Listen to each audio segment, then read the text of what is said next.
Good morning students. Last વિડીયોમાં આપણે એકમ પડતર પત્રકની શરૂઆત કરી હતી, યુનિટ કોસ્ટિંગની. તેમાં બેઝિક પોઈન્ટ જોયા હતા. હવે આજથી આપણે એમાં સમ સ્ટાર્ટ કરવાના છે. તો આજે આપણે એક બેઝિક સમ જોઈશું, જેથી એકમ પડતરનું જે પત્રક છે એનો કન્સેપ્ટ હજી સારી રીતે ક્લિયર થઈ શકે છે. તો જોઈએ આપણે પહેલો દાખલો આજનો. એબીસી લિમિટેડના ચોપડામાંથી 2019ના વર્ષમાં નીચેની વિગતો પ્રાપ્ત થાય છે. તે પરથી 2019નું પડતરનું પત્રક અને 2020ના વર્ષનું અંદાજી પડતરનું પત્રક તૈયાર કરો. તો બે પત્રક પૂછેલા છે, એક 2019નું પડતરનું પત્રક અને એક 2020નું અંદાજી પડતરનું પત્રક.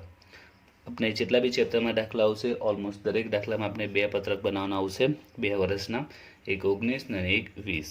19નું પડતરનું પત્રક, 19ની માહિતી આપેલી છે. તો 2019માં આ બધી માહિતી આપેલી છે. જે માહિતી આપેલી છે કોની છે? 2019ના વર્ષમાં, બરાબર. 2019ની બધી માહિતી આપેલી છે.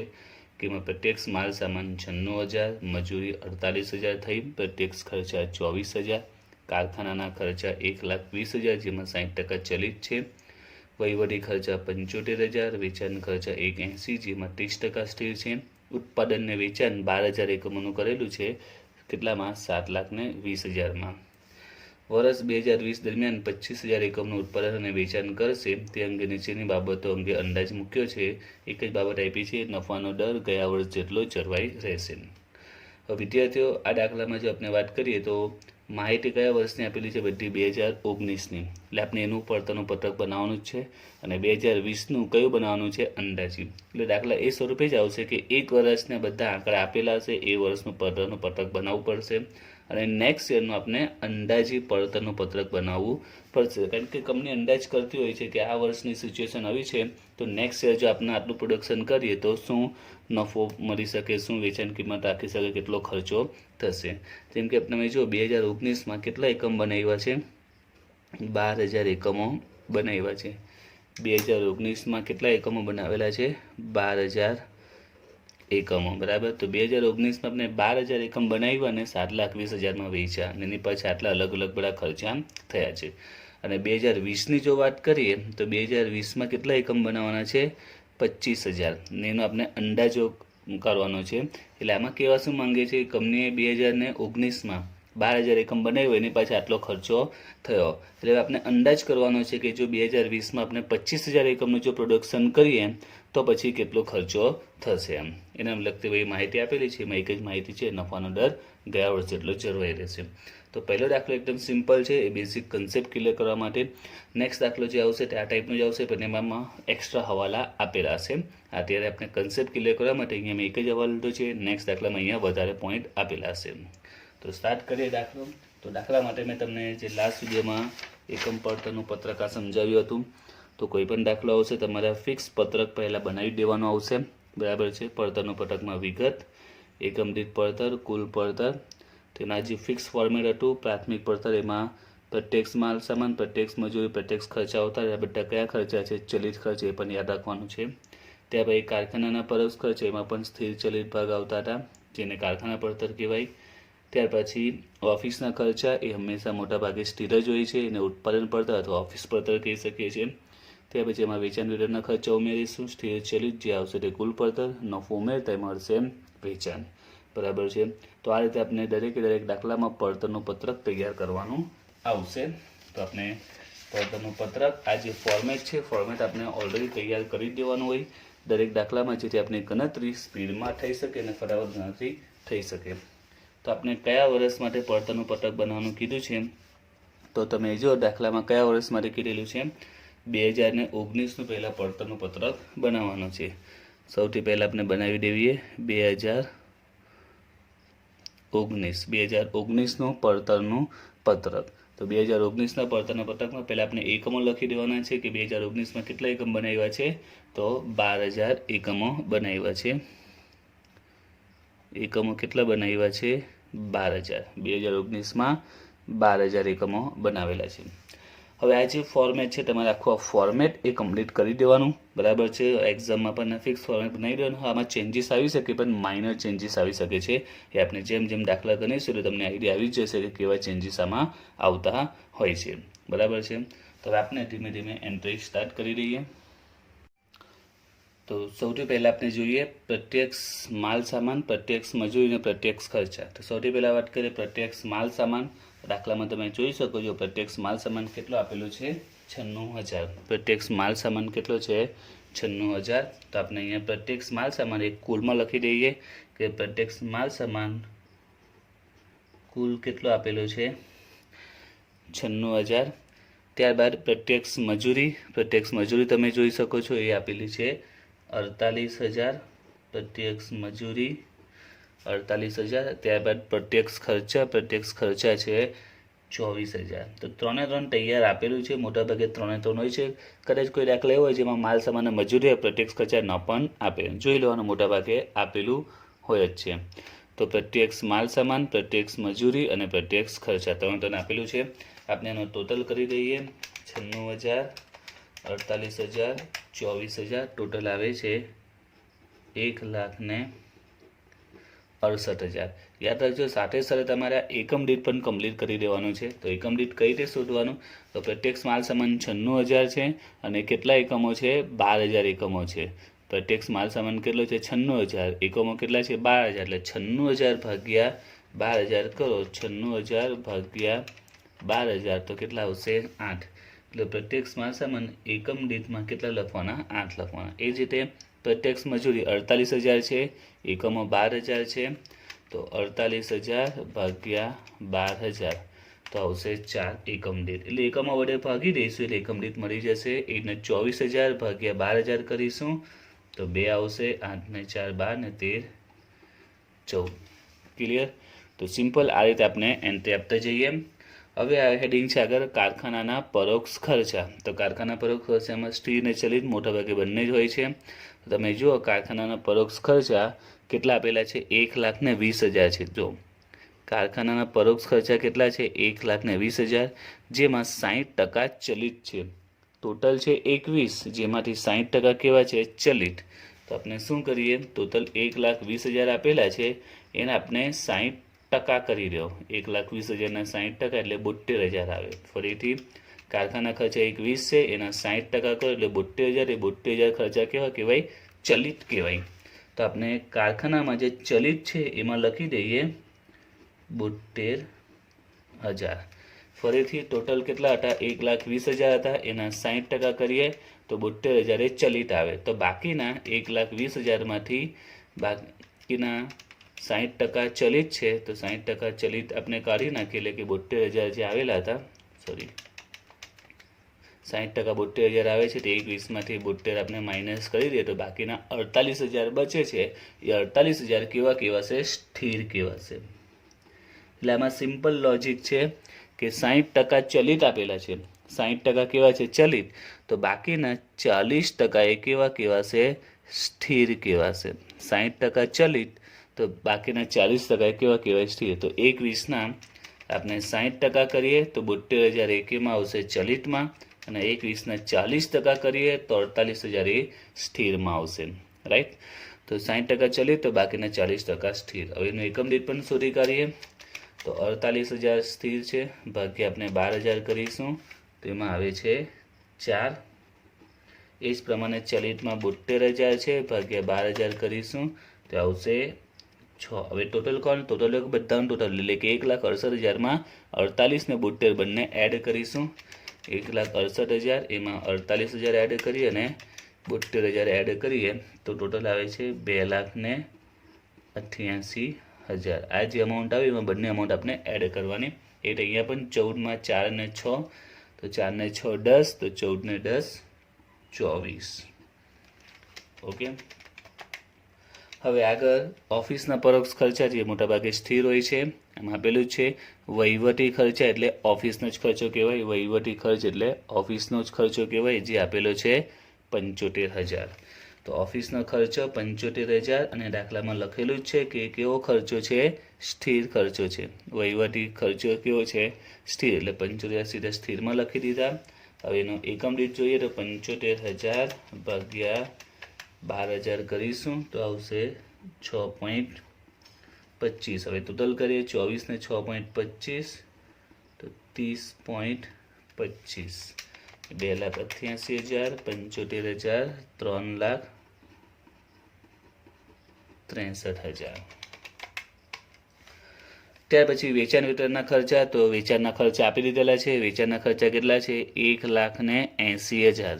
વેચાણના ખર્ચ કેટલા છે, 1,80,000. ને એમાં પણ જો તમે શું કીધું છે કે 30% સ્થિર છે, એટલે કે વેચાણના ખર્ચની આપણે વાત કરીએ તો વેચાણના ખર્ચા આપ્યા છે 180.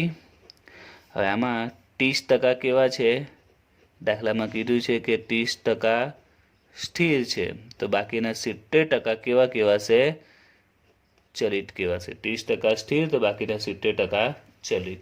તો 1,80,000 ને આપણે 30% કરીએ તો 54,000 આવે. 1,80,000 ના 30% કરો તો કેટલા આવે છે, 54,000. એ કેવા લખાશે, કેમાં લખાશે, સ્થિરમાં 54,000. અને 1,80,000 ના બાકીના 70%, 1,26,000 એ કેમાં લખાશે, ચલિતમાં 1,26,000. હવે એકમ દીઠ સુધી કરીએ આપણે તો અહીંયા આવશે 10.5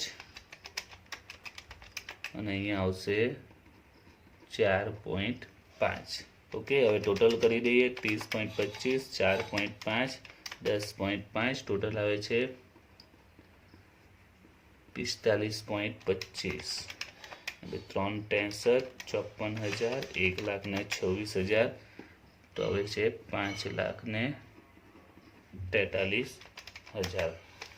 તો આપણે આ કુલ પડતર મળી ગઈ કે ટોટલ અત્યાર સુધીનો કેટલો ખર્ચો થયો, 5,43,000. એકમ દીઠ જોઈએ તો 45.25 એક એકમના, રાઈટ. ત્યારબાદ હવે આપણે નફા અને વેચાણ માટે, દાખલામાં વેચાણ કે નફા માટે કોઈની માહિતી આપેલી હોય, મોટાભાગે વેચાણની માહિતી આપેલી હોય છે. તો એ લાસ્ટ સ્ટેપમાં અહીંયા છે જ ઉત્પાદન અને વેચાણ કેટલું થયું છે, 7,20,000નું 7,20,000નું વેચાણ થયું છે. એટલે આપણે વેચાણ આપેલું છે, કેટલું આપેલું છે, 7,20,000 વેચાણ આપી દીધેલું છે. હવે કુલ પડતર 5,43,000 વેચાણ 7,20. તો કોમન આપણે ખ્યાલ આવી જવો જોઈએ કે વસ્તુ બનાવવા પાછળ કુલ પડતર કુલ ખર્ચો કેટલો કર્યો, 5,43,000. વેચાણ કેટલામાં થયું, 7,20. તો બાકીનો આપણો નફો કેવાશે, તો 7,20માંથી 5,43 માઇનસ કરી દો એટલે કે 1,77,000નો આપણે શું મળ્યો, નફો મળ્યો કહેવાય. 1,77,000નો આપણે આ નફો મળ્યો કહેવાય. 7,20,000 ટોટલ વેચાણ આવ્યું, એમાંથી પડતર માઇનસ કર્યો 1,77 નફો કહેવાશે. એટલે આપણે કહીએ પડતરમાં નફો પ્લસ કરીએ એટલે વેચાણ, ને વેચાણમાં નફો માઇનસ કરીએ તો પડતર મળે. હવે એકમ દીઠ સુધી કરીએ 1,77,000 ભાગ્યા 12 કરીશું તો અહીંયા આવે છે 14.75 અને 45.25 પ્લસ 14.75 એટલે ટોટલ આવે છે 60. તો આપણે દાખલામાં બે સવાલ પૂછેલા હતા. એક તો 2019નું પડતરનું પત્રક, કે 2019નું પડતરનું પત્રક બની ગયું, જેની બધી વિગતો ઓલરેડી દાખલામાં આપેલી હતી. એના આધારે આપણે 2019નું પડતરનું પત્રક બનાવી દીધું. ઓકે, હવે દાખલામાં મોસ્ટ ઇમ્પોર્ટન્ટ છે તે 2020ના વર્ષનું અંદાજી પડતરનું પત્રક તૈયાર કરો. એટલે બીજું આપણે પત્રક બનાવવું પડશે, અંદાજી પડતરનું પત્રક. એ કયા વર્ષમાં, તે 2020નું અંદાજી પડતરનું પત્રક. તો પરીક્ષામાં યાદ રાખજો કે આ જે પહેલું પત્રક બનાવવાનું આવે છે તો એકદમ સિમ્પલ જ હોય છે, કારણ કે એની બધી વિગતો આપી દીધી હોય છે દાખલામાં.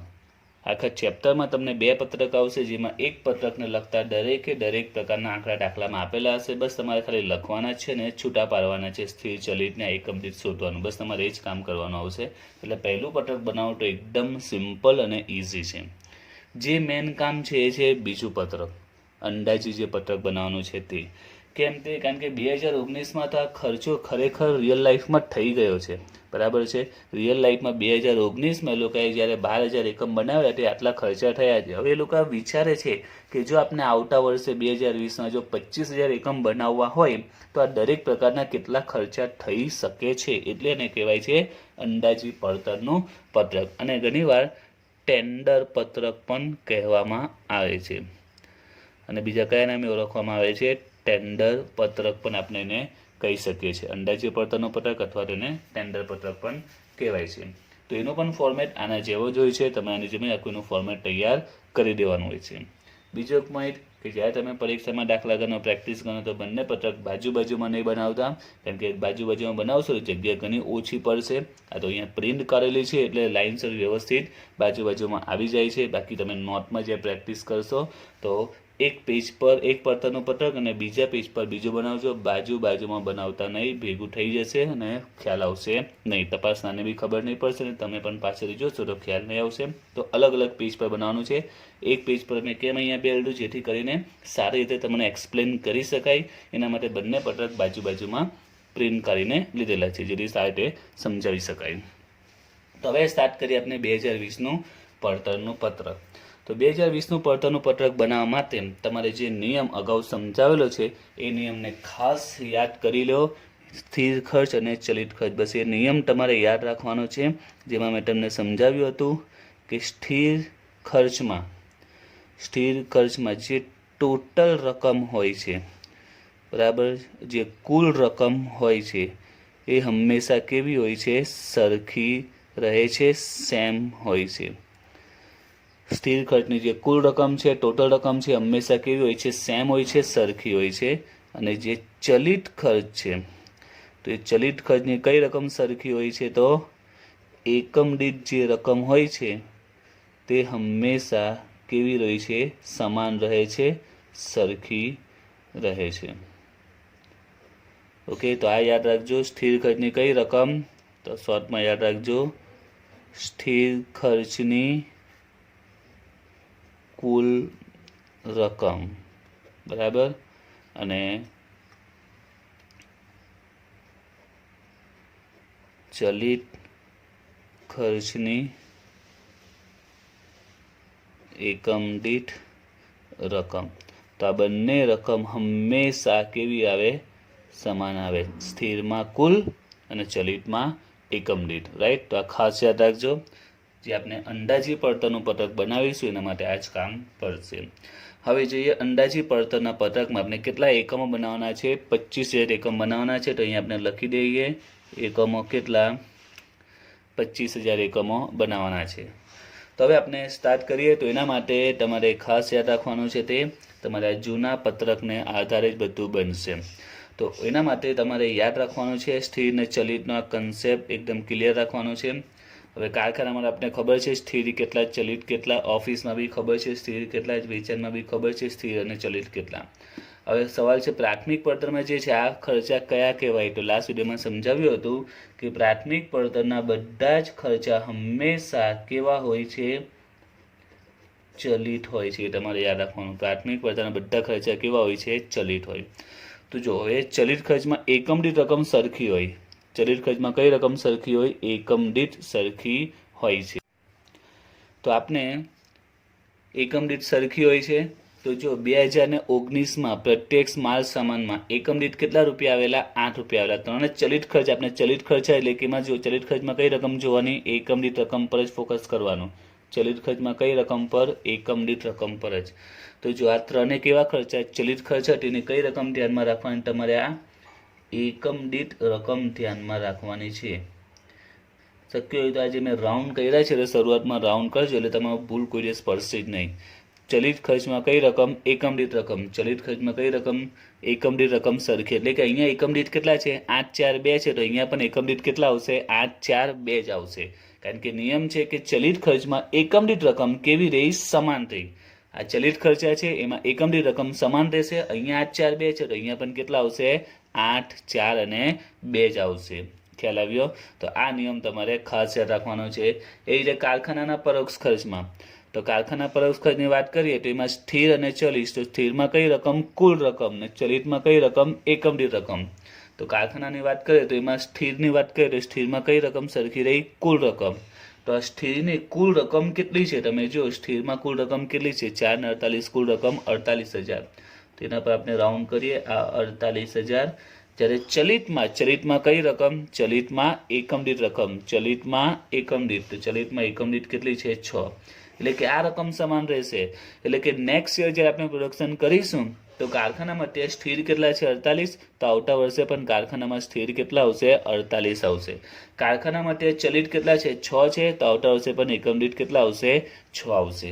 ખ્યાલ આવ્યો? એટલે આ રીતે આ નિયમ મોસ્ટ ઇમ્પોર્ટન્ટ છે, એટલા માટે લાસ્ટ વિડીયોમાં આના પર ખાસ ભાર આપેલો હતો. એક ઉદાહરણથી પણ સમજાવેલું સ્થિર ને ચલિતનો કન્સેપ્ટ.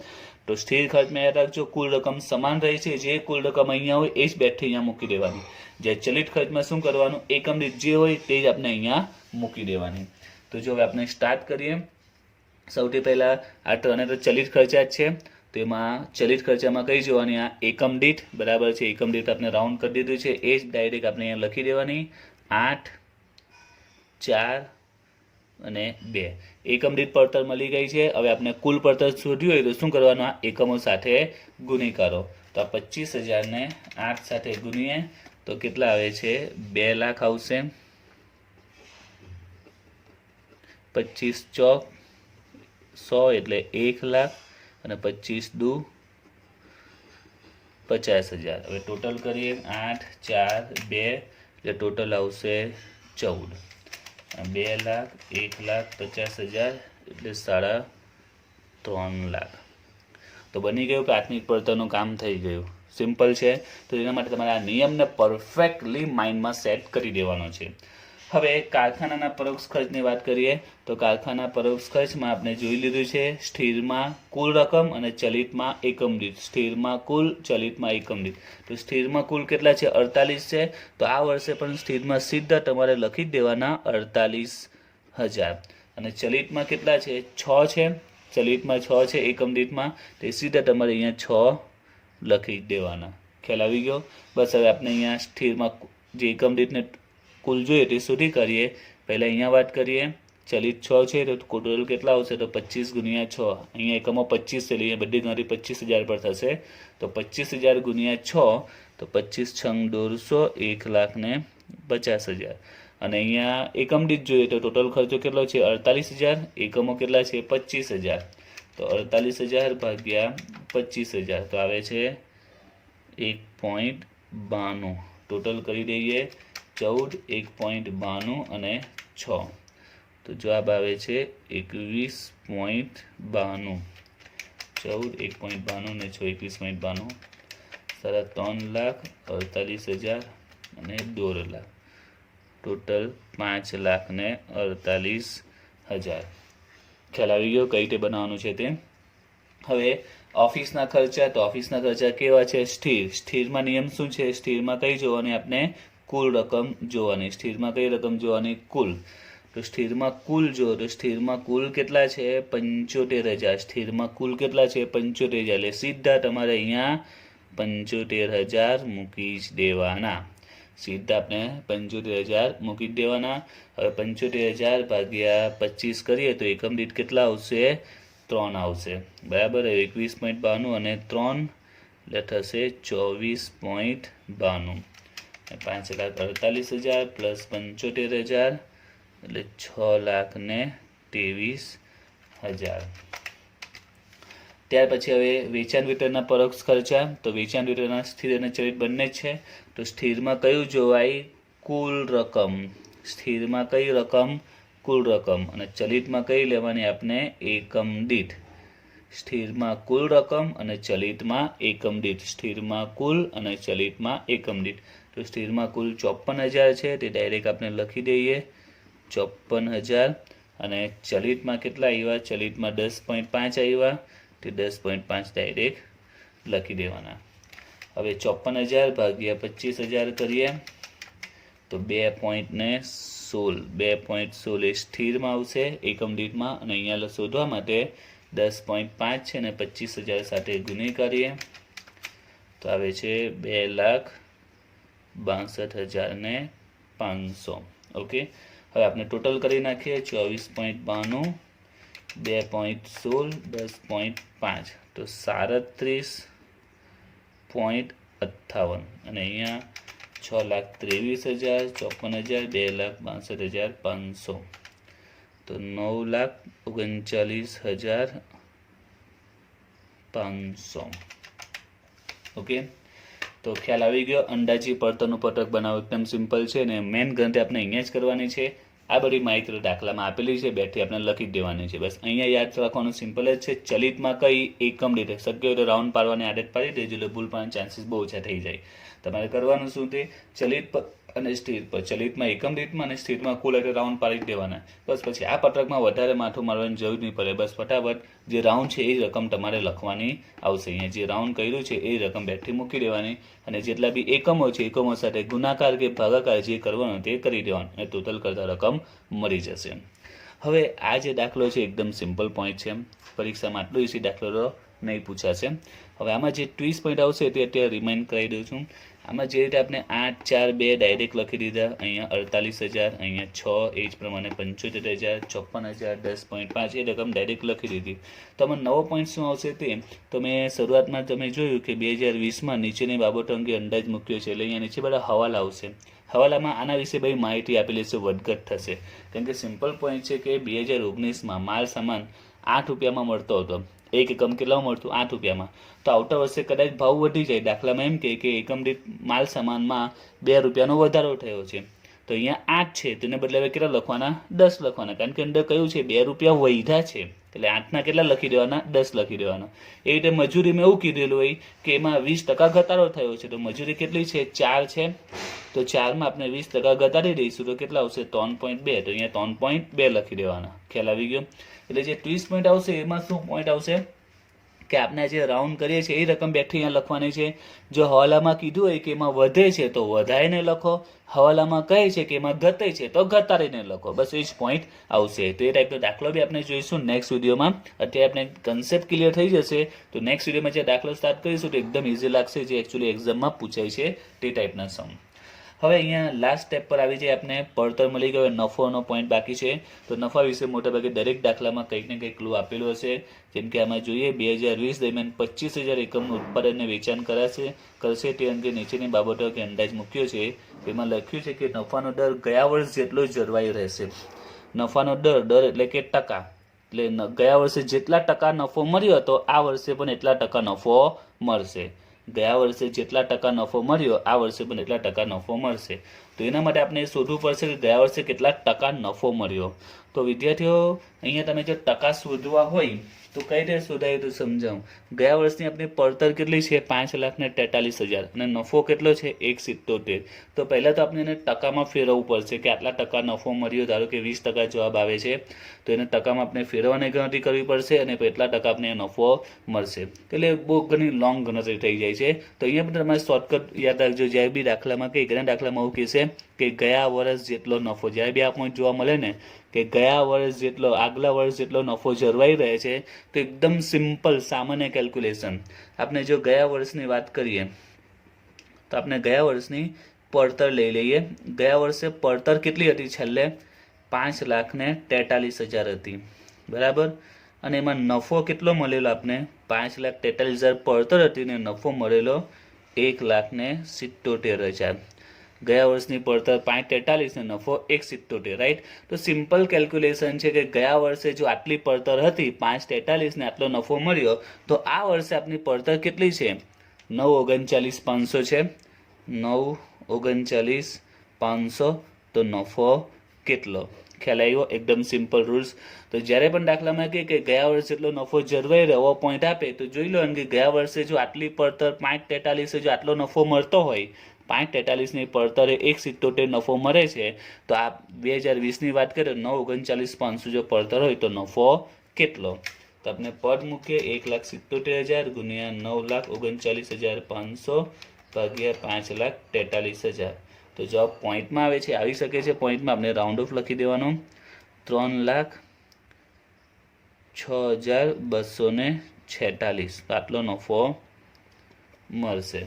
ફરીથી સિમ્પલ જ છે, 5,43 1.77 તો 9,39,500 એ કેટલા 9,39,500 ગુણ્યા 1,77,000 ભાગ્યા 5,43 તો 3,06,246 રૂપિયા નફો મળશે. આપણે લખી દઈએ 3,06,246.